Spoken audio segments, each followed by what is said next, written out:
अब सुनो, एक प्रसंग सुनाते हैं।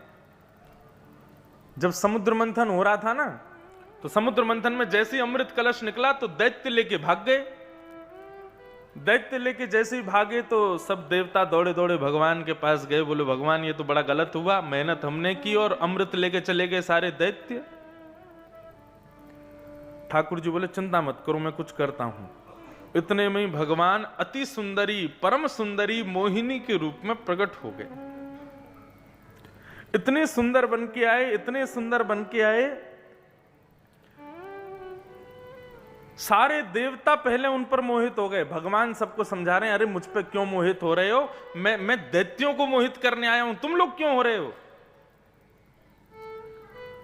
देवता बोले नहीं नहीं, तुम जो कोई भी हो, हमको बड़ी प्रिय हो, हमको अमृत नहीं चाहिए, लेकिन तुम हमारी हो जाओ। भगवान बोले कैसे समझाएं। और देवता जो मोहिनी के रूप पर मोहित हुए, उनमें सबसे आगे पता कौन खड़े थे, जिन्होंने काम को जला के भस्म कर दिया, देव आदिदेव महादेव। मोहिनी भगवान आगे आगे दौड़ रहे हैं, पीछे पीछे शंकर जी दौड़ रहे हैं। मोहिनी भगवान बार बार कहते हैं, अरे शंकर जी मेरे पीछे मत पड़ो, मैं नारायण हूं। शंकर जी कहते हैं कोई बात नहीं, लेकिन अब तो विवाह तुमसे ही करना है, पार्वती को हम समझा देंगे। इतने सुंदर बन के आए ठाकुर जी मोहिनी रूप में। आपके रूप पर कौन मोहित नहीं होगा ठाकुर जी। मेरी बेटी को आप बड़े प्रिय हो। त्रिभुवन कमनम तमाल वर्णम रविकर गौर वराम वरम दधाने।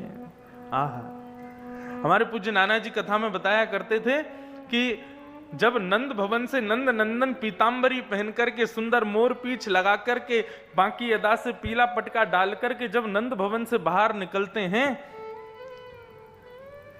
तो सूर्य भी अपने आप को बादलों की ओट में छुपा लेता है। क्यों छुपा लेता है? बोले भैया अब एक सूर्य पृथ्वी पर भ्रमण कर रहा है, इस सूर्य के आगे मेरी कोई ताकत नहीं पृथ्वी को प्रकाश देने की, पृथ्वी को सौंदर्य बनाने की। सूर्य भी छुप जाता है ठाकुर जी को देख करके। इतने सुंदर हो नाथ। हमारे ब्रज में तो कहते हैं, हे कृष्ण लला तुम होते लली तो गरे कट जाते करोड़न के। लाला तुमने बहुत बड़ी कृपा करी जो तुम लाला बन के आए। क्यों? यदि तुम लाली बन के आए होते तो वृंदावन में लोग दर्शन थोड़ी करते, ठाकुर जी को देख करके वहीं मूर्छित होके मर जाते। इतने सुंदर हैं। मेरी बेटी को तो आप प्रिय हो, मेरी बेटी से आप विवाह करो। भगवान बोले केवल सुंदरता देख करके ब्याह करना चाहते हो? दामाद में केवल सुंदरता नहीं देखनी चाहिए, दामाद में शौर्य भी होना चाहिए।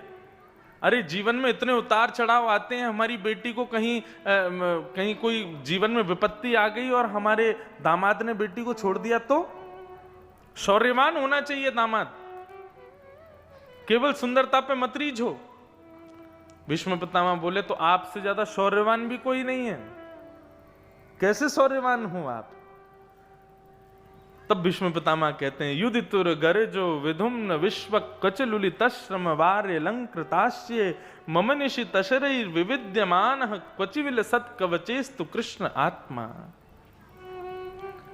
आप कितने बड़े शौर्यवान हो, इस बात का प्रमाण अर्जुन है।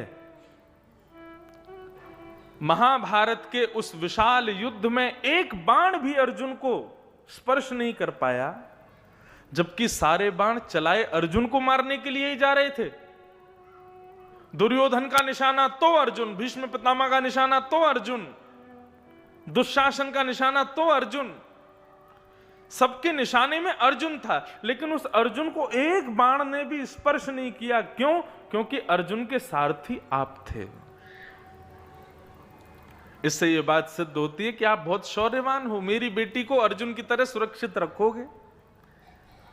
मेरी बेटी तो आपसे ही ब्याह करेगी। सौंदर्य, शौर्य, स्वभाव। ठाकुर जी कहते हैं कि केवल सुंदरता पर और शौर्यता पर ही नहीं रीझना चाहिए, दामाद का स्वभाव भी अच्छा होना चाहिए। तो भीष्म पितामह बोले आपसे बढ़िया स्वभाव भी किसी का नहीं है। अच्छा देखो, ये ठाकुर जी की लीला है। भक्त जब ठाकुर जी का होना चाहता है ना, तो ठाकुर जी अपने आप ही इतनी सारी कमियां प्रकट कर देते हैं कि वो ना होवे मेरा। उसको घर का प्रलोभन देंगे, उसको संसार की चिंता देंगे, उसको बेटी बेटा पत्नी सबका प्रलोभन देंगे, ताकि वो कैसे भी मुझे छोड़े। लेकिन इन सब प्रलोभनों के बाद भी जब वो ठाकुर जी का त्याग नहीं करता ना, तब ठाकुर जी उसको स्वीकार करते हैं।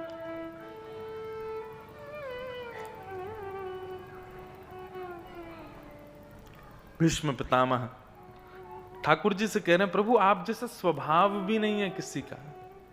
कैसा स्वभाव है आपका? सपदि सखिवचो निशम्य मध्य निज परयोर वलयोर रथम निमेष्य सेनयोर भयोर मध्य रथम स्थापय। अर्जुन ने आपसे प्रार्थना नहीं करी थी कि मेरे रथ को लेकर के उभय सेना के बीच में चलो। अर्जुन ने आपको आज्ञा दी थी, हे योगेश्वर कृष्ण, मेरा रथ लेकर के आइए और रथ में बिठा करके मुझे ले चलिए, मैं देखना चाहता हूं मेरा युद्ध किन से होने वाला है। अर्जुन ने आपसे प्रार्थना नहीं की थी, आज्ञा दी थी आपको। और एक सेवक स्वामी को आज्ञा दे रहा है और स्वामी उसका पालन कर रहा है, ये इस बात का प्रतीक है कि आपका स्वभाव बहुत अच्छा है, आप माननीय नहीं हो। बंधुओं, ये भीष्म पितामह का प्रसंग मैं अभी बहुत सूक्ष्म में ही कह के निकल रहा हूं, लेकिन है बहुत सुंदर। ये छोटे छोटे पॉइंट हैं, इनको लिखते जाइए। स्वभाव ठाकुर जी जैसा नहीं है किसी का। हम लोग इतने माननीय हैं, 2 मिनट में ही हमको अपने पद के अनुसार यदि स्थान ना मिले तो 2 मिनट में हमको अपना अपमान लगने लगता है। लेकिन ठाकुर जी ऐसे नहीं है। आप जैसा स्वभाव नहीं है ठाकुर जी किसी का। सौंदर्य है, शौर्य है, स्वभाव अच्छा है। और फिर कहते हैं ठाकुर जी कि दामाद प्रेमी होना चाहिए। सब कुछ है लेकिन प्रेम नहीं है तो भीष्म पितामह कहते हैं आपसे बड़ा प्रेमी भी नहीं है कोई प्रभु। स्वनिगमम पहाय मत प्रतिज्ञा मृत मधि कर तुम वप्लुतो रथस्थ धृत रथ चरणों भयाश्चलद गुह हरिरिवहन्तु मिभं गतो तरीय। ठाकुर जी कैसे प्रेमी। आज भीष्म पितामह याद कर रहे हैं उस स्थिति को, उस भाव को। आपका प्रेम कैसा है नाथ।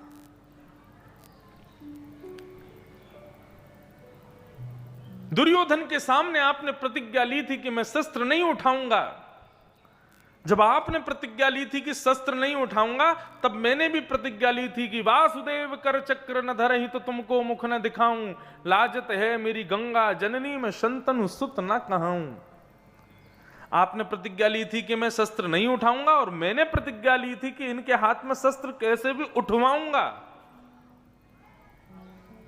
और उस समय महाभारत युद्ध में जब अर्जुन को केंद्र में लेकर के भीष्म पितामह ने बाण चलाने प्रारंभ किए, तब अर्जुन की रक्षा के लिए ठाकुर जी अपने रथ से कूदे।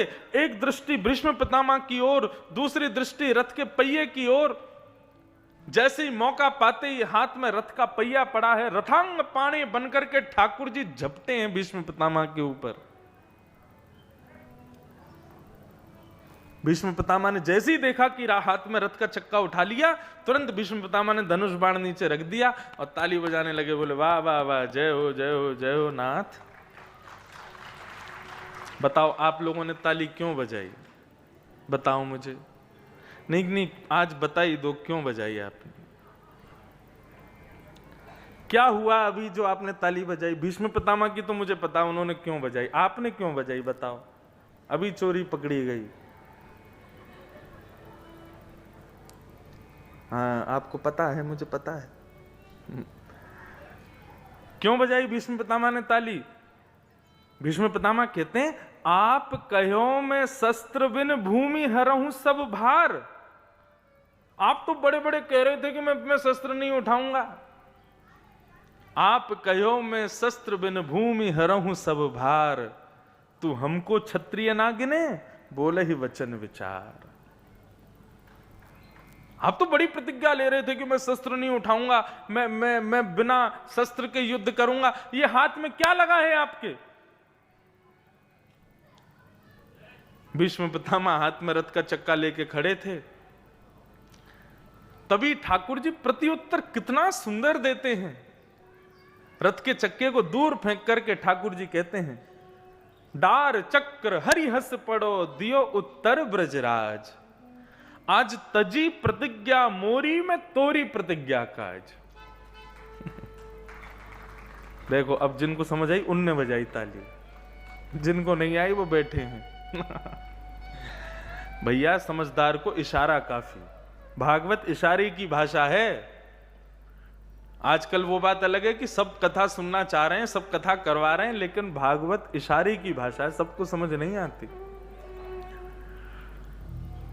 ठाकुर जी ने रथ का चक्का दूर फेंका और दूर फेंक करके भीष्म पितामह से बोले, पितामह आपने प्रतिज्ञा ली थी कि मैं वासुदेव कृष्ण के हाथ में शस्त्र धारण करवाऊंगा, और यदि मैंने ऐसा नहीं किया तो तुमको मुख न दिखाऊंगा। आपने कहा था यदि वासुदेव कृष्ण ने महाभारत युद्ध में शस्त्र धारण नहीं किया तो मैं किसी को अपना मुख नहीं दिखाऊंगा। यदि लड़ते लड़ते मेरे प्राण भी निकले ना तो मैं उल्टा गिरूंगा, धरती के बल मुख करके गिरूंगा, ताकि मेरा मुंह कोई ना देख पाए। ठाकुर जी बोले, पितामह थोड़ी ही देर में आपका वध होने वाला है, आपको 1000 बाण लगने वाले हैं, और आपको इच्छा मृत्यु का वरदान है, और आपकी इच्छा मृत्यु यह है कि आप अंतिम समय में मेरा दर्शन करना चाहते हो।